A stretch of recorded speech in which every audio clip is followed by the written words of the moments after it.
Cooking ಚಾನಲ್ಗೆ ಸ್ವಾಗತ. ಇವತ್ತು ನಾನು ಫ್ರೈ ಯಾವ ರೀತಿ ಮಾಡೋಣ ಅಂತ ತೋರಿಸ್ತೀನಿ ಬನ್ನಿ ಫ್ರೆಂಡ್. ಯಾವ ರೀತಿ ಮಾಡೋಣ ನೋಡೋಣ ಬನ್ನಿ ಫ್ರೆಂಡ್. ಮೀನು ಫ್ರೈ ಮಾಡ್ತಾ ಇದ್ದೀನಿ. ಇದಕ್ಕೆ ಯಾವ ರೀತಿ ಕಲಸಿಕ್ಬೇಕು ಅಂತ ಹೇಳ್ತೀನಿ ನಾನು ಇವಾಗ. ನಾನು ಒಂದು ಮೊಟ್ಟೆ ಹಾಕ್ತಾಯಿದ್ದೀನಿ. ಇದಕ್ಕೆ ಖಾರದ ಪುಡಿ ಒಂದು 2 ಸ್ಪೂನ್ ಹಾಕ್ತಾಯಿದ್ದೀನಿ. ಧನಿಯಾ ಪುಡಿ ನಾನು 1 ಸ್ಪೂನ್ ಹಾಕ್ತಾಯಿದ್ದೀನಿ. 1.5 ಸ್ಪೂನ್ ಹಾಕ್ಬೋದು. ಜೀರಿಗೆ ಪುಡಿ ಹಾಕ್ತಾಯಿದ್ದೀನಿ, ಒಂದು ಅರ್ಧ ಸ್ಪೂನ್ ಹಾಕ್ಕೊಳ್ಳಿ, ಜಾಸ್ತಿ ಹಾಕ್ಕೋಬೇಡಿ. ಮೆಣಸಿನ ಪುಡಿ 1 ಸ್ಪೂನ್ ಹಾಕ್ತಾಯಿದ್ದೀನಿ ನಾನು. ಕಾಳು ಹಾಕ್ತಾಯಿದ್ದೀನಿ ನಾನು. ಇದು ಆಪ್ಷನಲ್, ಬೇಕಾದ್ರೆ ನೀವು ಹಾಕ್ಕೊಂಡ್ರೆ ಹಾಕೋಬೋದು. ನಾನು ಸ್ವಲ್ಪ ಹಾಕ್ತಾಯಿದ್ದೀನಿ.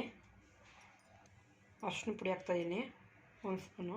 ಉಪ್ಪು ನೋಡ್ಕೊಂಡು ಹಾಕ್ಕೊಳ್ಳಿ. ಮೀನಿಗೂ ಹಾಕಿರ್ತೀವಿ ನಾವು ಉಪ್ಪನ್ನ. ಸ್ವಲ್ಪ ಹಾಕ್ತಾಯಿದ್ದೀನಿ. ಕಾರ್ನ್ಫ್ಲವರ್ ಹಾಕ್ತಾಯಿದ್ದೀನಿ, ಒಂದು 2 ಸ್ಪೂನ್ ಹಾಕ್ತಾಯಿದ್ದೀನಿ. ಶುಂಠಿ ಬೆಳ್ಳುಳ್ಳಿ ಪೇಸ್ಟು 1 ಸ್ಪೂನು. ಈಗ ಒಂದು ನಿಂಬೆಹಣ್ಣು ಹಾಕ್ಕೊಂಡಿದ್ದೀನಿ, ನಿಂಬೆಹಣ್ಣು ಹಾಕ್ತಾಯಿದ್ದೀನಿ. ಈಗೆಲ್ಲ ಕಲಿಸ್ಕೊತಾ ಇದ್ದೀನಿ ನಾನು. ನೀಟಾಗಿ ಕಲಿಸ್ಕೊಳ್ಳಿ ನೋಡಿ. ಎಲ್ಲ ಕಲಿಸ್ಕೊತಾ ಇದ್ದೀನಿ ನೀಟಾಗಿ. ಒಂದು ಅರ್ಧ ಕೆ ಜಿ ತೊಗೊಂಡಿದ್ದೀನಿ ಮೀನಿದು. ಅರ್ಧ ಕೆ ಜಿ ಈ ಥರ ಕಟ್ ಮಾಡಿದ್ದೀನಿ ನಾನು. ನೀಟಾಗಿ ಮಸಾಲೆ ಎಲ್ಲ ಫುಲ್ ಹಚ್ಕೊಳ್ಳಿ.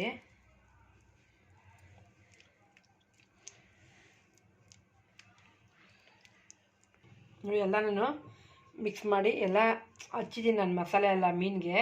ಇದು ಒಂದು 1 ಅವರನ್ನು ಫ್ರಿಜ್ಜಲ್ಲಿ ಇರಬೇಕು. ಫ್ರಿಜ್ಜಲ್ಲಿ ಇಟ್ಟಿರ್ತೀನಿ ನಾನು. ಮ್ಯಾರಿನೇಟ್ ಇದಾಗಲಿ, ಫುಲ್ಲು ಎಲ್ಲ ನೆಂದಿರಬೇಕು ಚೆನ್ನಾಗಿ ಮೀನಲ್ಲಿ ಮಸಾಲೆ ಎಲ್ಲ ನೆಂದಾಗ್ಬಿಟ್ಟು ನೀವು ಫ್ರೈನ ಮಾಡ್ಕೊಬೋದು. ಇದು ಡೀಪ್ ಫ್ರೈನ ಮಾಡ್ಬೋದು. ಇದು ತುಂಬ ಟೇಸ್ಟಾಗಿರುತ್ತೆ. ನೀವಂತ ಟ್ರೈ ಮಾಡಿ ಫ್ರೆಂಡ್. 1 ಅವರ್ ನಾನು ಇಟ್ಕೊಂಡಿದ್ದೆ, ಫ್ರಿಜ್ಜಲ್ಲಿ ಇಟ್ಟಿದ್ದೆ ನಾನು. ನೋಡಿ ಎಲ್ಲ ಮ್ಯಾರಿನೇಟ್ ಇದಾಗಿದೆ.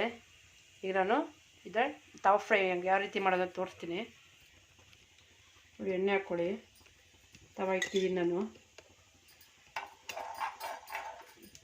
3 ಸ್ಪೂನ್ ಎಣ್ಣೆ ಹಾಕ್ಕೊಳ್ಳಿ.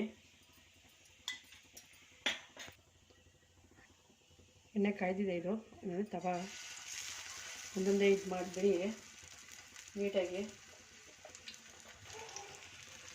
ನೋಡಿ ಫ್ರೆಂಡ್. ನಾನು ಹಾಕ್ಕೊಂಡಿದ್ದೀವಲ್ಲ, 1 ಸ್ಪೂನು ಎಣ್ಣೆ ಹಾಕ್ಕೊಳ್ತೀನಿ. ಮೇಲೆ ಎಣ್ಣೆ ಹಾಕಿ ಚೆನ್ನಾಗಿ ಮೀಡಿಯಮ್ ಉರಿಲೇ ಫ್ರೈ ಮಾಡ್ಕೊಳ್ಳಿ ಚೆನ್ನಾಗಿ.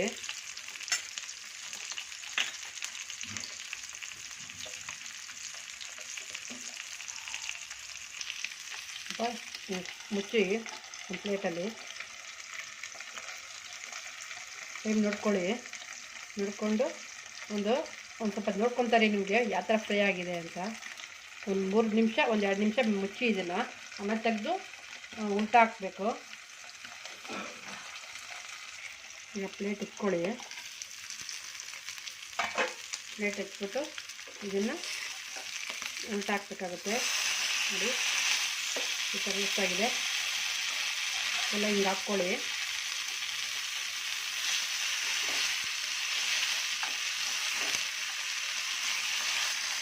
ನೋಡಿ ಎಲ್ಲ ವೇಸ್ಟ್ ಮಾಡ್ಕೊಳ್ಳಿ. ಅದು ಸಣ್ಣ ಉರಿನೇ ಕೊಡಿ, ಉರಿ ಜಾಸ್ತಿ ಕೊಡಬೇಡಿ.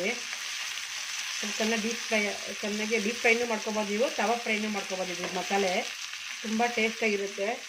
ಎಲ್ಲ ವಿಡಿಯೋಲ್ಲೂ ಸ್ಕಿಪ್ ಮಾಡಬೇಡಿ ನೀವು. ಸ್ವಲ್ಪ ಬೇಗನೂ ಆಗುತ್ತೆ ಮಾಡ್ಕೊಬೋದು ನೀವು ಮಸಾಲೆನ. ಏನು ಅಷ್ಟೊಂದು ಇದಾಗಲ್ಲ, ಟೈಮ್ ತೊಗೊಳ್ಳಲ್ಲ ಅದಕ್ಕೆ ಮಸಾಲೆ ಕಳಿಸಿ ಮಾಡೋದು ನೋಡಿ ಫ್ರೆಂಡ್. ಇದಾಗಿದೆ ಇದು. ಈಗ ನಾನು ಸ್ಟವ್ ಆಫ್ ಮಾಡ್ತಾಯಿದ್ದೀನಿ ನಾನು. ಈಗ ಸರ್ವ್ ಮಾಡೋಣ ಇದನ್ನು ನೋಡಿ ಫ್ರೆಂಡ್. ತವಾ ಫ್ರೈ ರೆಡಿಯಾಗಿದೆ. ಹೇಗಿತ್ತು ಅಂತ ನೀವು ಕಮೆಂಟ್ ಮಾಡಿ ತಿಳಿಸಿ ಫ್ರೆಂಡ್. ನಾನು ವಿಡಿಯೋ ನೋಡಿರೋದಕ್ಕೆ ಎಲ್ಲರಿಗೂ ಧನ್ಯವಾದಗಳು ಫ್ರೆಂಡ್. ನನಗೂ ಕೋಟ್ ಮಾಡಿ.